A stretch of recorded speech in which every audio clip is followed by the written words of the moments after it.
नमस्कार, मी माधुरी आणि तुम्हा सर्वांचं स्वागत आहे माधुरीज रेसिपी मराठीमध्ये. चला तर आज आपण बघणार आहोत. रोजच आपण उन्हाळी वाळवणाच्या रेसिपी पण बघतोच, पण आता बाजारामध्ये कैरीसुद्धा आलेली आहे.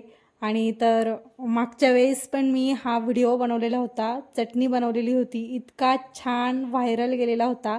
आणि याच पद्धतीने पुन्हा एकदा मी नवीन छान लच्छा चटणी किंवा कैरीची चटणी, रॉ मँगो कैरी चटणी, इतकी सुंदर दिसायला जितकी छान सुटते, बघूनच तोंडाला पाणी सुटते. जेवताना एकदम मस्त तोंडी लावून तुम्ही खाऊ शकता अशी चटणी.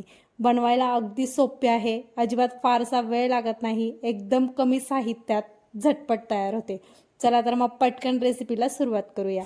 या ठिकाणी मी कैऱ्या ज्या आहे, बाजारात छान मस्त कैऱ्या आलेल्या आहेत आणि त्या आणलेल्या होत्या. त्या व्यवस्थित एका बाउलमध्ये पाणी घेऊन त्यामध्ये स्वच्छ पाण्यामध्ये अर्धा तास मी ठेवल्या आणि त्यानंतर अर्धा तासानंतर व्यवस्थित त्याचा चीक वगैरे जो आहे ना, हलक्या हाताने व्यवस्थित चोळून काढलेला आहे. पाण्यामध्ये स्वच्छ धुवून घेतलेला आहे. पाण्यामध्ये स्वच्छ धुवून घेण्याचं कारण हेच आहे की त्यावरती असलेली डस्ट किंवा धूळ वगैरे पण निघून जाते आणि साईडला जो चीक असतो कैरीचा, तो सुद्धा स्वच्छ निघून जातो. आणि एकदम व्यवस्थित पाण्यामध्ये धुवून घेतल्यानंतर स्वच्छ कपड्याने तुम्ही पुसून घेऊ शकता. या ठिकाणी तुम्ही बघू शकता. आता पटकन आपण कट करून घेऊया. कट करताना मात्र महत्त्वाची गोष्ट आहे की दोन्ही साईडची कळा जी आहे ना, हलकीशी कापून घ्यायची आणि नंतर मधोमध त्याचे भाग करायचे. जर आतमध्ये कोय असेल तर ती साईडला काढून घ्यायची. आणि तुम्ही बघू शकता मी मधोमध व्यवस्थित कापून घेत आहे. कापून घेतल्यानंतर आपल्याला इतके पातळ स्लाइड्स तयार करून घ्यायचे, मी तुम्हाला दाखवते एकदम त्या पद्धतीने. थोडासा लांबट जर झाला असेल तर अजून मधून एखादा स्लाइड्स मारून घ्यायचा, स्लाइड करून घ्यायचे. या ठिकाणी तुम्हाला मी दाखवते ना, एकदम सेम त्या पद्धतीने एकदम पातळ पातळ, खाताना इतकं छान वाटतं ना, मी तुम्हाला सांगते. आता ही जी आहे ना आडवी साईज, ती पण मी आता आडवी करून घेणार आहे आणि त्यामध्ये पण मी 2 भाग करून घेणार आहे. सेम ह्या पद्धतीमध्ये असे पातळ, उभे, लांब सडक असे मी जे आहे ना कैरी पूर्ण कट करून घेणार आहे. तुम्ही याला कैरीचा ठेचा म्हणू शकता किंवा मग कैरीचं लोणचं म्हणू शकता किंवा कैरीची लच्छा चटणी म्हणू शकता. काहीही नाव द्या, पण खायला तर मी सांगते ना एकदम मस्त लागतं. तुम्ही सकाळच्या आणि संध्याकाळच्या जेवणात जर सोबत तोंडी लावण्यासाठी घेतली ना, तर खूप सुंदर अशी चटणी आहे. या ठिकाणी सर्वच जण आवडीने खातील, 100% खात्री.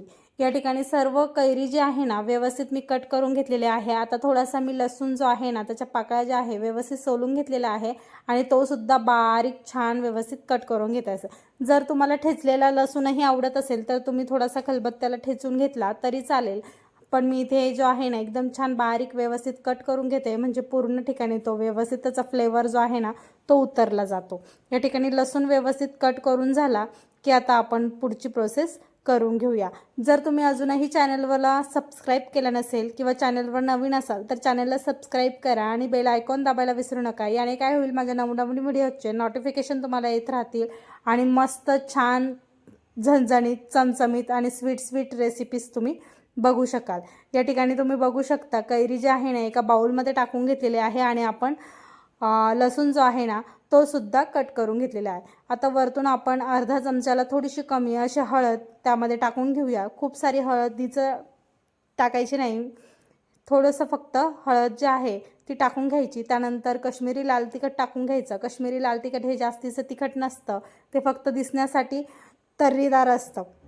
या ठिकाणी नंतर चवीप्रमाणे मीठ टाकून घ्यायचं. कैरीला जर वरतून मीठ टाकलं तर ती पाणी सोडते, त्यामुळे अजिबात काही गोंधळून जाण्यासारखं काही नाही आहे. आणि या ठिकाणी तुम्ही पिठी साखरसुद्धा वापरू शकता, पण मी इथे साखरच वापरली आहे कारण आपण वरतून तेलाचा तडका देणार आहोत, त्यामध्ये ती साखर वितळली जाते.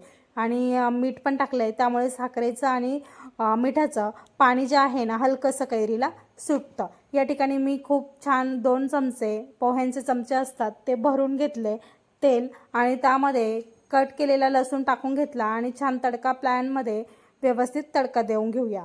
या ठिकाणी जिरे टाकून घेतली, मोहरी टाकून घेऊया आणि तुम्हाला आवडत असेल तर तुम्ही हिंग जरी टाकला ना तरी चालेल. या ठिकाणी सर्व व्यवस्थित तुम्ही बघू शकता. लसूण जो आहे ना कडकडीत छान लालसर रंग येईपर्यंत मी छान तडका देऊन घेतलेला आहे लसणाचा, आणि तो लसूणचा फ्लेवर जो आहे ना पूर्ण कैरीच्या चटणीमध्ये उतरतो तेव्हा खूप सुंदर लागते. आणि हे सर्व मिश्रण व्यवस्थित मिक्स करायचं. साधारणतः 1 ते 2 मिनटं चमच्याने खालीवर मिक्स करायचं. याने काय होईल, सर्व फ्लेवरचा आपण टाकलेली साखर आणि मीठ हे सर्व मिक्स होतं आणि खाताना खूप छान लागतं.